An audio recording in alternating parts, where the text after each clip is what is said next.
Matamlay na nagbukas ang kalakalan sa Pilipinas ngayong taong 2017 pero nakabawi naman ito nang magsara kahapon.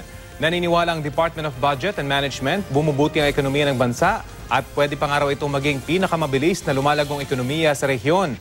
Balita hatid ni Maki Pulido.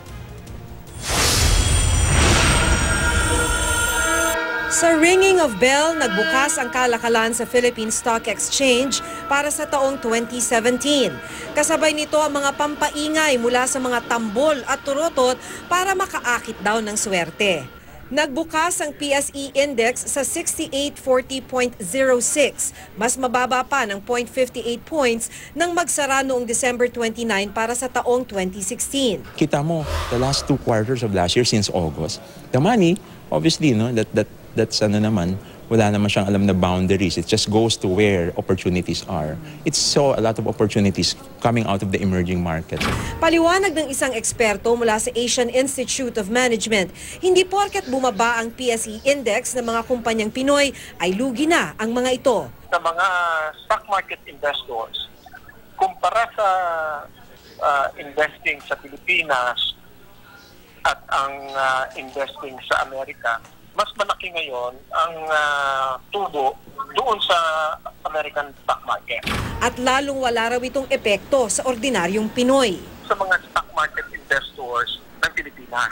So for example, kung meron kang 1 milyon sa stock market at nakataya ito sa isang kumpanya na natalo ng 3.9%, ang ibig sabihin nun, yung value ng stock market investment mo nabawasan ng 4% ng mga 3.9%. Pero hindi ibig sabihin nalugi ka na rin, ano? Kasi kung mag-stay ka sa market, ang ibig sabihin yan, today, ang losses mo ay 3.9%. Tomorrow, baka makabawi, so makukuha mo uli yun. Marirealize lang yung pagkatalo pagka umalis ka na sa market. Pero habang mababa ang presyo ng stocks, sabi ng PSE, ngayon ang tamang timing para bumili dahil hindi naman yan mananatiling bagsak buong taon. Ang importante dito is yung next 6 years, importante yung magiging kumpas ng ating bagong administrasyon. And I think in sync naman ng negosyo, yung business sector tsaka sa finance team. Yun yung economy natin, very fundamentally robust. Nakikitang bumubuti ang ekonomiya ng Pilipinas. Sabi nga ni Budget Secretary Benjamin Diokno ay pwedeng maging fastest growing economy ang bansa sa rehiyon. Pero ang mga hamon sa stock market noong 2016, siya pa ring hamon ngayong taon. Tulad ng walang katiyakan ng mga polisiya ni US President-elect Donald Trump at kung paano ipatutupad ang pag-alis ng United Kingdom sa European Union o ang Brexit. Kaya ayon kay Roel Refran, posibleng umiwas pa rin ang mga namumuhunan sa stock investments ng mga emerging market tulad ng Pilipinas.